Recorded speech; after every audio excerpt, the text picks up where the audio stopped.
បាទសួស្តីអ្នកនរគ្នាបាទជួបគ្នាទៀតហើយជាមួយសុជាតិ Learning បាទវីដេអូមុនខ្ញុំបានបង្ហាញពុកម៉ែបងប្អូនទាំងអស់គ្នាអំពី Excel VBA អំពីការ save file Excel VBA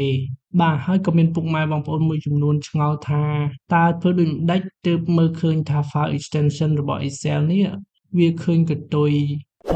XLSX អីចឹងណាពុកម៉ែបងប្អូនជាកតុយextension របស់ file Microsoft PowerPoint ឬក៏ Microsoft Excel ដែលមានកតុយ extension អញ្ចឹងទៅឲ្យគាត់ឆ្ងល់ថាតើមិនបានអត់ឃើញអញ្ចឹងបាទអញ្ចឹងតើតែពុកម៉ែបងប្អូនទៅបើកនៅក្នុង Windows Explorer យើងទើបអាចវាបង្ហាញបានប៉ុន្តែពុកម៉ែបងប្អូនអាចរកវាមើលវាបានដោយពុកម៉ែបងប្អូនចុចលើ file ហ្នឹងមកនេះអា file ឯកសារហ្នឹង Word ក៏បាន Excel ក៏បាន PowerPoint ក៏បានហើយសិតតែវាមានextension កតុយនៅនឹងទាំងអស់អាកតុយ dot អីហ្នឹងពុកម៉ែបងប្អូនបាទដូចវីដេអូមុនខ្ញុំបានបង្ហាញរបៀប save បាទឥឡូវខ្ញុំបង្ហាញពុកម៉ែបងប្អូនអំពីការបង្ហាញ extension បាទតើយើងធ្វើម៉េចឲ្យវាឃើញ extension នៅលើនឹងតែម្ដងឬក៏ពួកយើងអាចចូលទៅមើលមិនបានឃើញ extension ហ្នឹងបាទដើម្បីងាយស្រួលពុកម៉ែបងប្អូនថាជា file Excel ធម្មតាឬក៏ជា file គេហៅថា Excel VBA បាទអញ្ចឹងយើងកុំចាំយូរយើងនឹងទៅមើលទាំងអស់គ្នាតែមុនទៅមើលពុកម៉ែបងប្អូននៅទើបតែជួបវីដេអូក្រោយៗបាទកុំភ្លេចជួយចុច Subscribe នៅវីដេអូរបស់ខ្ញុំម្នាក់មួយបាទដើម្បីទទួលបានវីដេអូបែបនេះបន្តទៀតបាទដើម្បីជាប្រយោជន៍ជូនដល់ពុកម៉ែបងប្អូនទាំងអស់គ្នាបាទអញ្ចឹងកុំចាំយូរតោះយើងទៅមើល file extension តើយើងធ្វើដូចម្ដេចដើម្បីបង្ហាញ file extension នៅកន្លែងហ្នឹងនៅកន្លែងកតុយហ្នឹង dot អញ្ចឹងទៅមក dot ហើយទៅមក extension កន្លែងហ្នឹងមកបាទអញ្ចឹងយើងកុំចាំយូរតោះយើងទៅមើលទាំងអស់គ្នា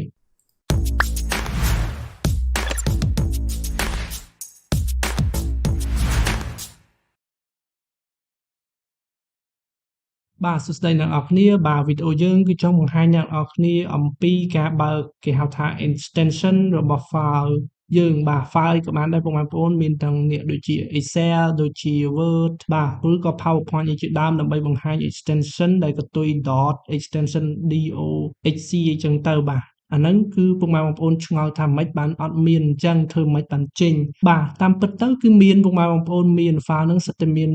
extension របស់វាគ្រាន់ថាយើងអត់បង្ហាញវាបាទពុកម៉ែបងប្អូនចង់ទៅមើលនេះពុកម៉ែបងប្អូនខ្ញុំមាន file Excel មួយបាទនេះ file Excel នេះយើងចុចមកតាមលើវាមកពុកម៉ែបងប្អូនបន្ទាប់មកពុកម៉ែបងប្អូនចូលពាក្យថា property បាទចុចចូល property ពុកម៉ែបងប្អូននឹងឃើញ extension វានេះឃើញហើយពុកម៉ែបងប្អូនគឺ XLSX បាទនេះហើយគឺជា extension របស់ file មួយហ្នឹងគឺ file Excel ហ្នឹងគឺ save ជា workbook ធម្មតាបាទអញ្ចឹងកាលណា save ជា workbook ធម្មតាវាចេញ extension អញ្ចឹង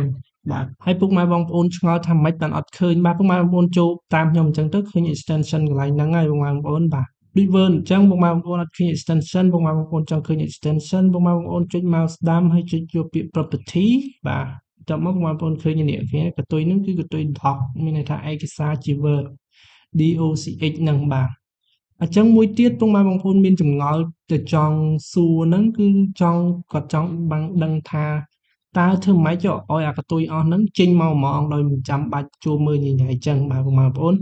បាទទីហោថាដូចចូលទៅក្នុង file ហើយតមិនចូលទៅកន្លែងfile ដែលខ្ញុំទុកពុកម៉ែបងប្អូននេះខ្ញុំដាក់រៀន Excel នេះពុកម៉ែបងប្អូនបាទនេះឃើញអត់អញ្ចឹងឃើញអត់មាន extension ទេអញ្ចឹងពុកម៉ែបងប្អូនឆ្ងល់ថាតើអាមួយណាជា Excel VBA ហើយអាមួយណាជា extension ជា workbook ធម្មតាបាទអញ្ចឹងកន្លែងហ្នឹងខ្ញុំនឹងបង្ហាញពុកម៉ែបងប្អូនអស់គ្នាដើម្បីបើក extension ហ្នឹងឲ្យឃើញតែម្ដងឲ្យឃើញថា extension ណាជា VBA extension ណាជា workbook ធម្មតាបាទ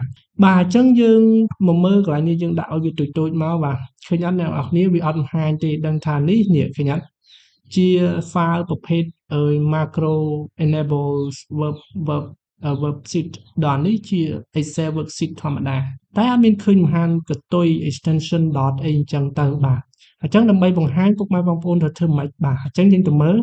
បាទទី1ពុកម៉ែបងប្អូន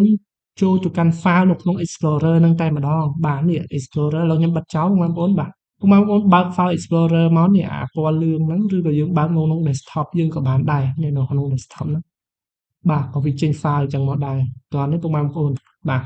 អញ្ចឹងចូលកន្លែងហ្នឹងក៏បានហើយចូល file Explorer ពណ៌លឿងយើងនេះក៏បានដែរបើកមកបាទបន្ទាប់ពីបើកមកឥឡូវខ្ញុំចូលទៅកាន់ folder ដែលមាន stock ហ្នឹងសិនដើម្បីមើលទាំងអស់គ្នាបាទអញ្ចឹងដើម្បីបើកឲ្យមាន extension .xlsx ឬក៏ជា Word អញ្ចឹងកតុយវា docs CH អញ្ចឹងទៅណាហើយ PowerPoint ក៏ដូចវា PPT អញ្ចឹងទៅអាហ្នឹងគេហៅថា extension អញ្ចឹងដើម្បីបង្ហាញអាហ្នឹងបានពុកម៉ែបងប្អូនចូលទៅកាន់ទី1គឺចូលទៅកាន់ file នេះយើងបើក Windows Explorer ហ្នឹងមកតាមយើងចូលទៅកាន់ file ខាងលើនេះបាទបន្ទាប់មកពុកម៉ែបងប្អូនមកពាក្យថា change folder and search option ពុកម៉ែបងប្អូនចុចលើហ្នឹងមកបាទតទៅពីចុចមកពុកម៉ែបងប្អូនឃើញ load នេះផ្ទាំងនេះមួយមកពុកម៉ែបងប្អូនបាទផ្ទាំងហ្នឹងគឺផ្ទាំង folder option អញ្ចឹងពុកម៉ែបងប្អូនចូលចេញមកគឺ line general អញ្ចឹងពុកម៉ែបងប្អូនចូលទៅកាន់ view បាទ view តទៅចូលកាន់ view ពុកម៉ែបងប្អូន line នេះទាញចុះមកក្រោមតិចមកពុកម៉ែបងប្អូនរកពាក្យថា hide extensions for known file types អញ្ចឹងកន្លែងហ្នឹងមានន័យ tick អញ្ចឹងមានន័យថាគឺគាត់លាក់ extension ហ្នឹងហើយប៉ុន្តែវា extension ហ្នឹងគឺមានគ្រាន់តែយើងត្រូវមើលហ្នឹងចូលទៅកាន់ property ដូចខ្ញុំហាញមុនហ្នឹងអញ្ចឹងតែបើអ្នកនរគ្នាដោះកន្លែងហ្នឹងមកបាទបន្ទាប់មកអ្នកនរគ្នាចុច apply បន្ទាប់មកអ្នកនរគ្នាចុច OK អ្នកនរគ្នាឃើញថានេះឯកសារយើងគឺមាន extension តែម្ដងនេះឃើញអត់នេះឃើញអត់នេះឃើញអត់អញ្ចឹង extension HLSM និង extension HLSX នេះគឺអាមួយនេះគឺគេហៅថា macro Excel VBA យើងគឺ extension របស់ Excel VBA បាទដែលវីដេអូមុនខ្ញុំបានបង្ហាញពុកម៉ែបងប្អូនហើយអំពីការ save ឲ្យទៅជា file